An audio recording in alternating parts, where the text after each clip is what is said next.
salam sejahtera bagi kita semua. Dewan Juri yang terhormat, perkenalkan kami dari SMA Tarsius Sureta selaku tim afirmatif dalam mosi rekomendasi atau usulan untuk pengembangan unit Museum Sumpah Pemuda dalam rangka menarik minat masyarakat kekinian. Seperti kata pepatah, tak kenal maka tak sayang. Maka izinkan kami untuk memperkenalkan diri kami terlebih dahulu. Perkenalkan, saya Dirlen selaku pembicara 1.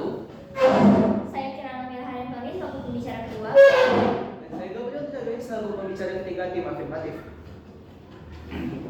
Debat akan saya mulai dalam 3, 2, 1. Poin pertama, Museum Sumpah Pemuda adalah sebuah museum sejarah perjuangan kemerdekaan Republik Indonesia yang terletak di Jalan Keramat Raya nomor 106 Jakarta Pusat. Museum ini berisi koleksi foto dan benda-benda yang berhubungan dengan kegiatan-kegiatan kepemudaan Indonesia, terutama sejarah Sumpah Pemuda pada tahun 1928. Poin kedua, masyarakat kekinian adalah masyarakat yang memiliki rasionalitas tinggi dengan ilmu pengetahuan dan teknologi. Dalam artian luas, masyarakat kekinian adalah suatu bentuk masyarakat yang terbentuk seiring dengan perkembangan teknologi dan globalisasi. Poin ketiga, atau status quo. Seperti kita ketahui, masyarakat kekinian memiliki ciri yang bersifat individualis, memiliki orientasi jauh ke depan, dan rasional. Artinya masyarakat kekinian sudah terbiasa dengan hal-hal yang instan seperti mencari di internet. Sifat ingin praktis inilah menjadi faktor utama dalam berkurangnya minat masyarakat kekinian untuk mengunjungi situs bersejarah seperti Museum Sumpah Pemuda selain karena faktor jarak, waktu, dan uang. Di samping itu, penggunaan teknologi juga menjadi ciri gaya hidup masyarakat kekinian, sehingga pemerintah disarankan turut mengikuti gaya hidup masyarakat kekinian untuk pengembangan unit Museum Sumpah Pemuda seperti dengan digitalisasi. Digitalisasi adalah proses alih media cetak, audio dan video menjadi digital. Museum Sumpah Pemuda membutuhkan digitalisasi untuk menarik minat masyarakat kekinian sehingga menarik minat masyarakat kekinian yang sudah sangat melekat dengan teknologi. Hal tersebut kami yakini dapat menambah semangat belajar dari masyarakat luas lewat mengunjungi tempat-tempat bersejarah dan tidak hanya terpaku dengan hal-hal yang besar. Sebagai contoh, Museum 10 November yang terletak di Surabaya sudah menggunakan ruangan hologram untuk menjelaskan dokumenter sejarah. Setelah mengkaji hal-hal mengenai seberapa pentingnya digitalisasi dalam materi ini, maka kita harus mengkaji hal-hal yang dapat dilakukan demi tercapainya digitalisasi untuk pengembangan unit Museum Sumpah Pemuda. Pertama, sebelum masyarakat berdatangan, maka mereka perlu untuk mengetahui tempat seperti apa yang akan mereka kunjungi. Dengan adanya perkembangan teknologi, sekiranya ini menjadi patokan utama kita untuk mengenalkan Museum Sumpah Pemuda kepada masyarakat. Tidak hanya dengan akun-akun resmi, tetapi bisa juga bekerja sama dengan akun-akun influencer untuk mengenalkan Museum Sumpah Pemuda ke masyarakat dengan jangkauan yang lebih luas. Kedua, dengan menciptakan daerah interaktif atau memberi alat-alat baru yang unik. Misalnya, dengan memanfaatkan teknologi AI seperti ruangan teater dengan proyektor yang menjelaskan sejarah Sumpah Pemuda, lalu ruangan hologram, maupun sesederhana menaruh speaker yang memutarkan mengenai sejarah Sumpah Pemuda di setiap ruangannya. Adapun hal terakhir yang tak kalah penting adalah dengan merekrut generasi-generasi muda dengan ide-ide serta kekreativitasan mereka yang dapat mereka berikan untuk inovasi-inovasi baru yang dapat dilakukan untuk mengembangkan unit Museum Sumpah Pemuda. Sekian pidato dari saya, terima kasih. Pidato akan saya mulai dalam 3, 2, 1. Seperti yang dikutip dari Bapak Presiden pertama Republik Indonesia, Bapak Soekarno, bangsa yang besar adalah bangsa yang menghargai setiap lawannya. Lalu dikutip juga dari pembukaan Undang-Undang Dasar Negara Republik Indonesia tahun 1945 pada alinea keempat bahwa pemerintah Republik Indonesia menyatakan akan mencerdaskan kehidupan bangsa. Di dalam dunia kami, pemerintah merupakan suatu unit yang sadar betapa pentingnya edukasi secara langsung, terutama dalam bidang sejarah. Di dalam dunia kami ingin masyarakat secara bebas dapat mempelajari dan juga merasakan pengalaman-pengalaman sejarah secara langsung. Kami meyakini bahwa masih banyak sekali orang-orang yang ingin berkunjung ke museum. Terbukti dari banyaknya konten-konten mengenai sejarah yang berseliweran di media sosial.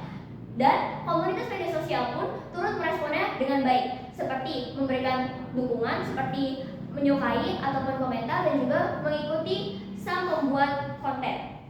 Jadi, di dunia kami tidak ingin masyarakat hanya belajar seputaran sejarah lewat layar gawai mereka. Kami ingin masyarakat turut mempelajari sejarah lewat berkunjung langsung ke situs-situs yang dahulu pernah terjadi suatu insiden. Poin kedua, saya akan memperkuat apa saja hal-hal yang telah dijabarkan oleh pembicara pertama dari tim kami.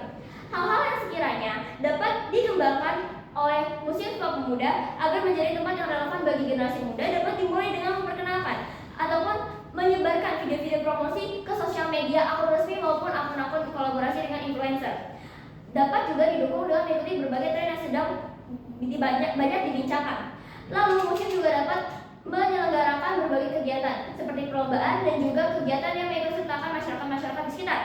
Untuk perkembangan teknologi, museum dapat mengikutsertakan dukungan dari masyarakat seperti pemilihan apa-apa saja fasilitas yang harus pertama kali diberikan terlebih dahulu.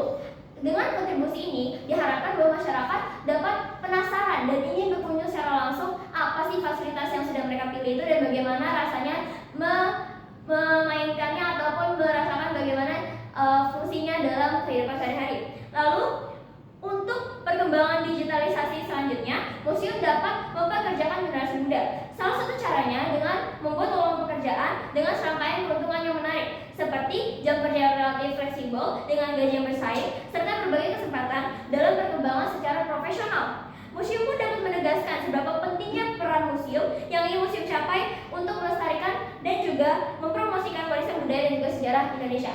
Pidato saya setelah selesai. Terima kasih.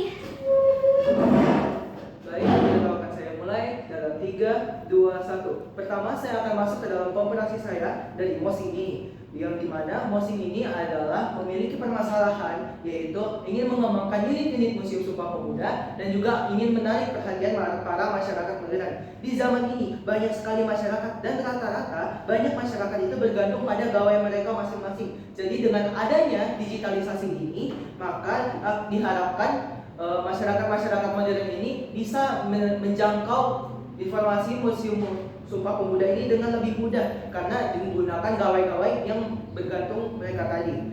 Juga dipastikan dengan digitalisasi ini tidak hanya masyarakat modern yang dapat ditarik, juga akan meningkatkan unit-unit yang ada di dalam museum. Karena apa? Karena dengan peningkatan masyarakat digitalisasi ini, maka unit museum otomatis juga akan ditingkatkan juga dengan komentar-komentar yang disampaikan oleh para masyarakat modern tadi.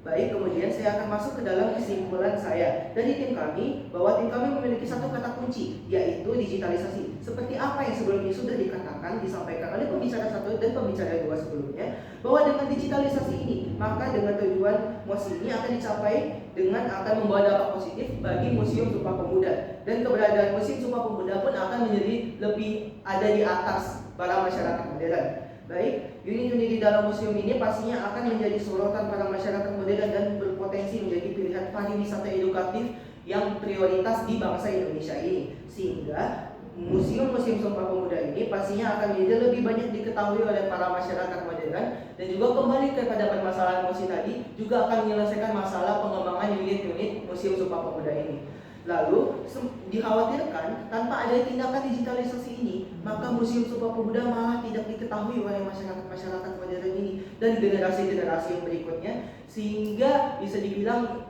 Museum Sumpah Pemuda ini dibilang ketinggalan zaman dari segi fasilitas dan juga bangunannya yang masih akan sudah tua. Lalu dengan digitalisasi ini juga seperti yang sudah dikatakan oleh pembicara 2 tim saya sebelumnya, bahwa digitalisasi ini juga berguna sebagai ilmu pembelajaran sejarah, karena tidak hanya lewat media saja, mereka bisa bertemu, mereka bisa melihat secara langsung artefak dari kejadian itu, yang mereka bisa gunakan sebagai bahan pembelajaran dan penyelesaian masalah dalam bidang-bidang yang sama seperti permasalahan yang ada dalam museum-museum tersebut. Dan juga dalam hal ini sebagai pengingat masyarakat untuk memiliki semangat dan persatuan dan kesatuan. Jadi inti pidato dari tim kami adalah bahwa digitalisasi ini akan berdampak positif bagi pengembangan Museum Sumpah Pemuda dan menarik perhatian para masyarakat. Baiklah, sekian adalah pidato dari tim kami sebagai tim afirmatif. Sebelum menuju penutupan akhir, kami ingin menyampaikan sebuah pantun. Pergi ke pasar bersama Dodi, pulangnya membeli gaji. Sekarang kami akan menutup pidato ini. Sekian dan terima kasih.